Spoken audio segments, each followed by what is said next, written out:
Bismillahirrahmanirrahim. In the name of Allah, who is merciful and kind, who shower us uncounting blessings on our shoulders. Dear students, today we have to end chapter number 2.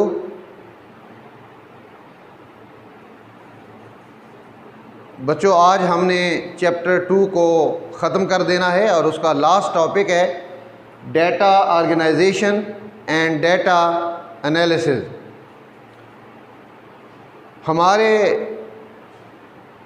ईमान की तकमील इस सूरत में होती है कि हम नबी करीम सल्लल्लाहु अलैहि वसल्लम की मोहब्बत को लाज़मन जो है अपने ईमान का जुज़्व समझें, ईमान का हिस्सा समझें।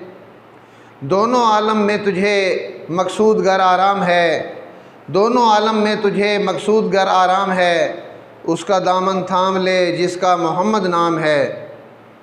तो आज हम जो है टॉपिक पढ़ते हैं data organisation and data analysis. ये टॉपिक है साइंटिफिक मेथड में डेटा ऑर्गेनाइज कैसे करते हैं, डेटा की एनालिसिस कैसे की जाती है।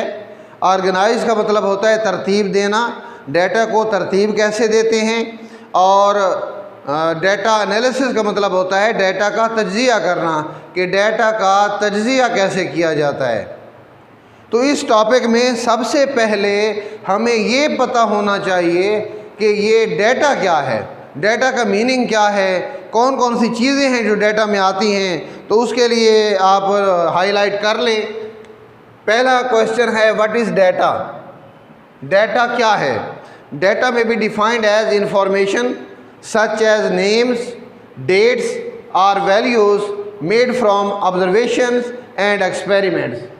डेटा की तारीफ़ यूँ की जा सकती है कि डेटा जो है वो नाम इसमें शामिल हैं, तारीख़ इसमें शामिल है और मिक़दारें जो हैं वो इसमें शामिल हैं, जो हमें मुशाहिदात और तजर्बात से ये हासिल होती हैं, इनका नाम डेटा है। यानी तारीख़, नाम और मिक़दारें जो हमें मुशाहिदात और तजर्बात से हासिल होती हैं, इनको दरअसल डेटा कहते हैं।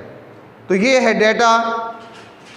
डेटा समझ लिया हमने, डेटा क्या है। डेटा मिक़दारों का नाम है। डेटा नाम अगर होंगे उनको कहा जाता है। डेटा जो है वो डेट्स को कहा जाता है। तो उसके बाद हमने देखना है कि इस डेटा को हमने ऑर्गेनाइज़ कैसे करना है।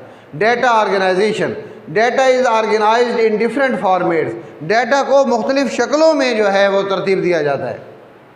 लाइक ग्राफिक्स, ग्राफ बनाए जाते हैं, टेबल्स या उनके टेबल बना दिए जाते हैं, फ़्लो चार्ट्स या फ़्लो चार्ट बना के उसको इज़हार किया जाता है, मैप्स या नक्शे बनाए जाते हैं, एंड डायग्राम्स या जो है उसकी तस्वीरें बनाई जाती हैं।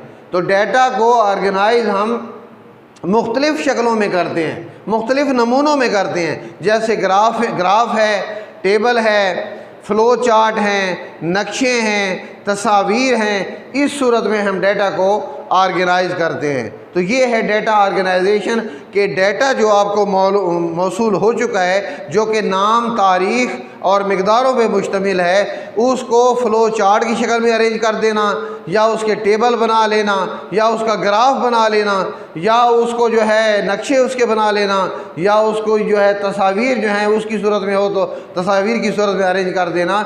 ये कहलाता है डेटा ऑर्गेनाइजेशन।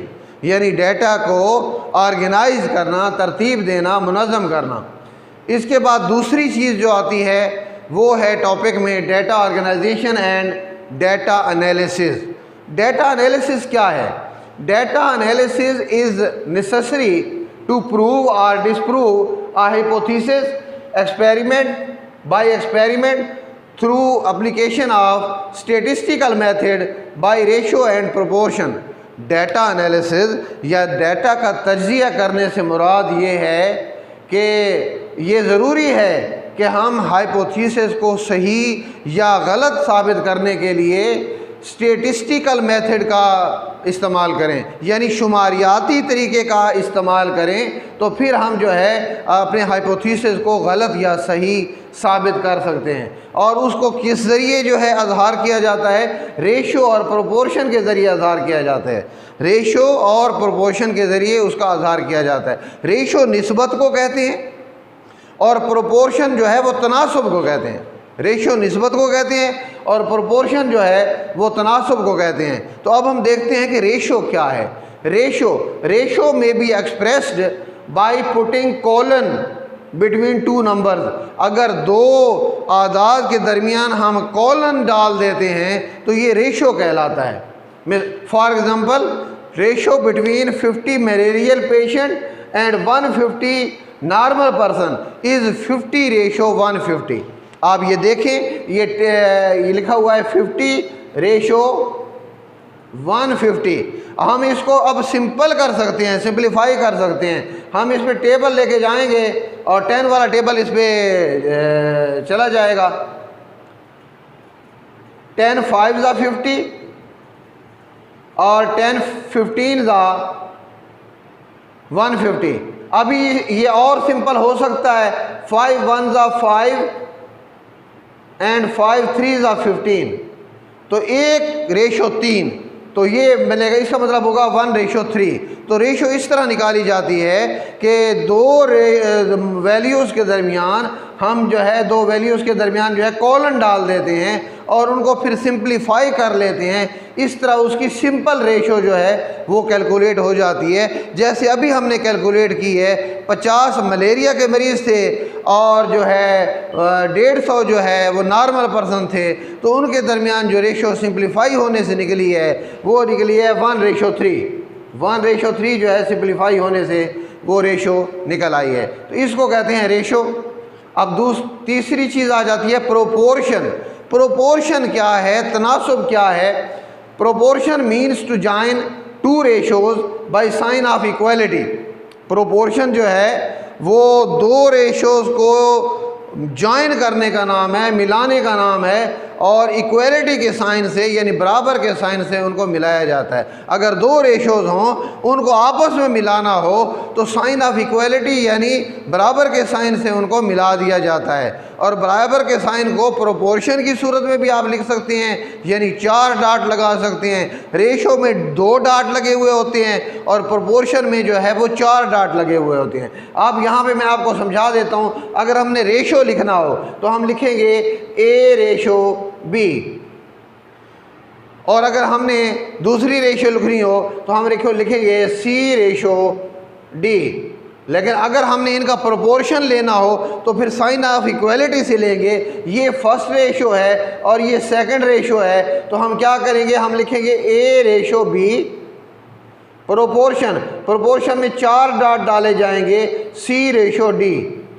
तो इस तरह जो है ये प्रोपोर्शन हम मालूम कर सकते हैं।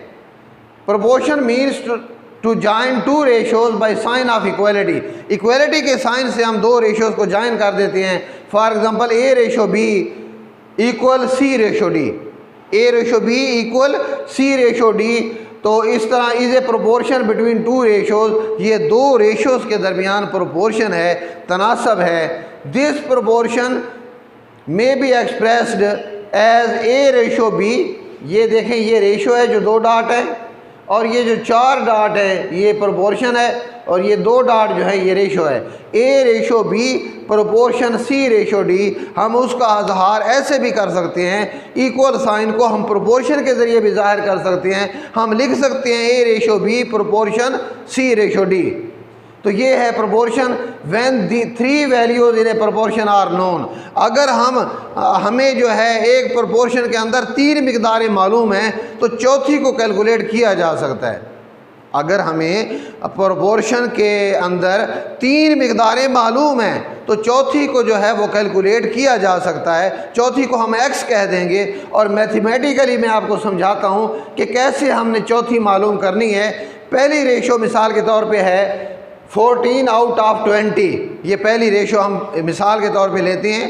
14 आउट ऑफ 20, यानी 20 चिड़ियाँ हैं हमारे पास, 20 स्पैरोज़ हैं, 20 स्पैरोज़, और उनको हमने मॉस्किटो से बाइट करवाया है तो 14 को मलेरिया हुआ है। टोटल स्पैरो 20 थी, हमने मॉस्किटो से उनको बाइट करवाया तो 14 को मलेरिया हो गया। टोटल स्पैरोज 20 थी तो हमने उन्हें मॉस्किटो से बाइट करवाया तो 14 को मलेरिया हो गया। तो इसका मतलब ये है कि 20 में से 14 को मलेरिया हुआ, तो हम कहेंगे 14 आउट ऑफ 20, 14 आउट ऑफ 20, और उसको हम लिख सकते हैं 14/20, उसको हम लिख सकते हैं 14/20। सेकंड रेशो है x आउट ऑफ 100, कि अगर हमारे पास 100 स्पैरोज हों और उनको हम मॉस्किटो से कटवाएं तो कितनी को मलेरिया होगा। सेकंड रेशो है x आउट ऑफ 20, अगर हमारे पास 100 स्पैरोज हों और उनको हम मच्छरों से कटवाएं तो कितनी को मलेरिया होगा। हमें वो मिकदार मालूम नहीं है, इसलिए हमने उसको x कह दिया है। x आउट ऑफ 100, यानी 100 में से x को फॉर एग्जांपल मलेरिया हो जाएगा। हम इसको ऐसे लिख सकते हैं x/100। तो ये दो रेशो हमारे पास बन गई हैं। एक रेशो है 14/20 और सेकंड रेशो है x/100।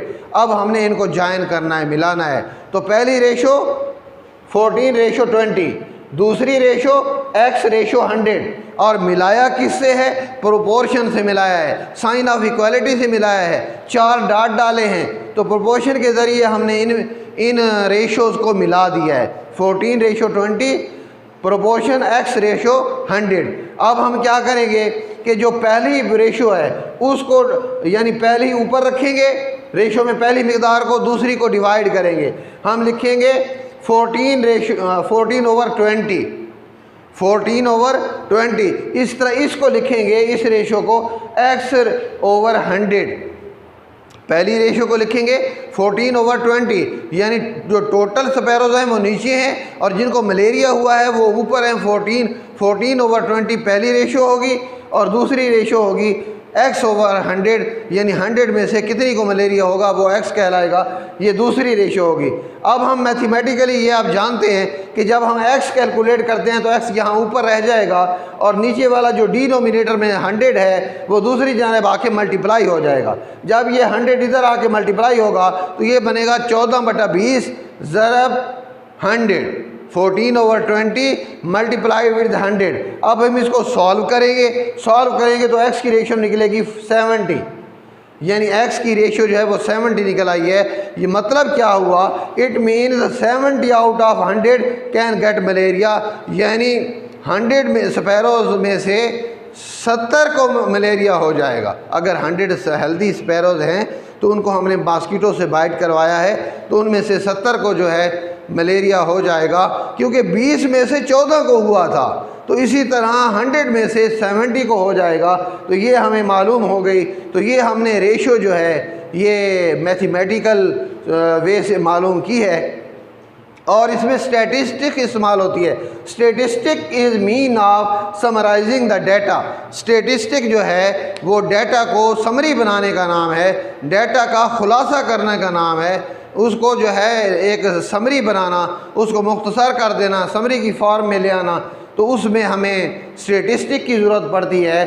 तो आज हमने जो पढ़ा है टॉपिक वो था data organisation and data analysis. ये दो टॉपिक पढ़े हैं।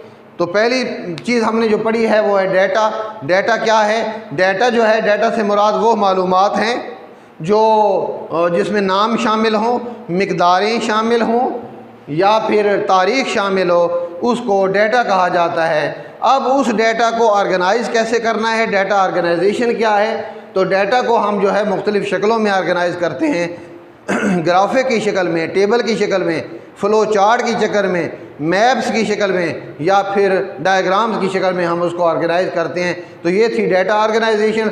डाटा एनालिसिस क्या है कि हम उस डाटा का तज्ज़िया कैसे करेंगे। उसका तज्ज़िया करने के लिए हमें मैथमेटिकल मेथड भी इस्तेमाल करने पड़ेगा और स्टैटिस्टिकल मेथड भी इस्तेमाल करने पड़ेगा, यानी अप्लाइड मैथमेटिक्स भी हम इस्तेमाल करेंगे और अप्लाइड स्टैटिस्टिक भी इस्तेमाल करेंगे। और उसमें जो तरीक़ाकार हम इस्तेमाल करेंगे वो होगा रेशो और प्रोपोर्शन का।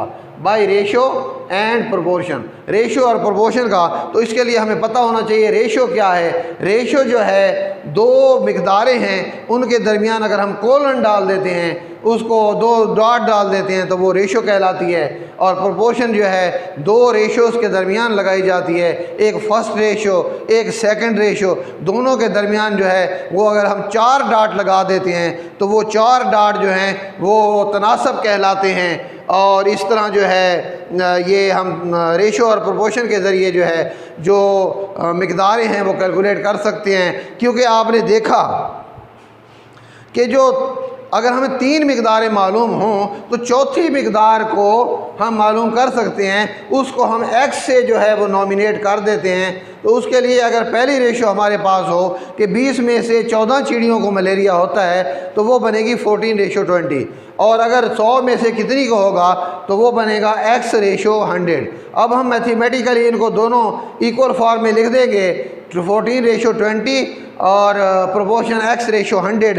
और फिर जब हम इसको जो है वो पहली रेशो को सॉल्व करेंगे तो वो आएगी 14/20, दूसरी रेशो सॉल्व करेंगे तो वो x/100, और x जो होगा वो इक्वल हो जाएगा 14/20, और 100 नीचे वाला डिनोमिनेटर वाला इक्वल के दूसरी जानब जाएगा तो वो मल्टीप्लाई हो जाएगा। और इस तरह ये कैलकुलेट हो जाएगा कि x की वैल्यू जो है वो 70 है। We can say it means that 70 out of 100 will get malaria, and statistic is also used to summarise the data. तो इस तरह से हम डाटा ऑर्गेनाइजेशन भी करते हैं और डाटा एनालिसिस भी करते हैं। ये आज का लास्ट टॉपिक था जो कि एंड हो गया है। तो इस तरह आपने इस चैप्टर को अच्छे तरीके से पढ़ना है और इसकी एक्सरसाइज सॉल्व करनी है, फिर इसका आपसे हम टेस्ट लेंगे। बहुत बहुत शुक्रिया, थैंक यू, अल्लाह हाफिज़।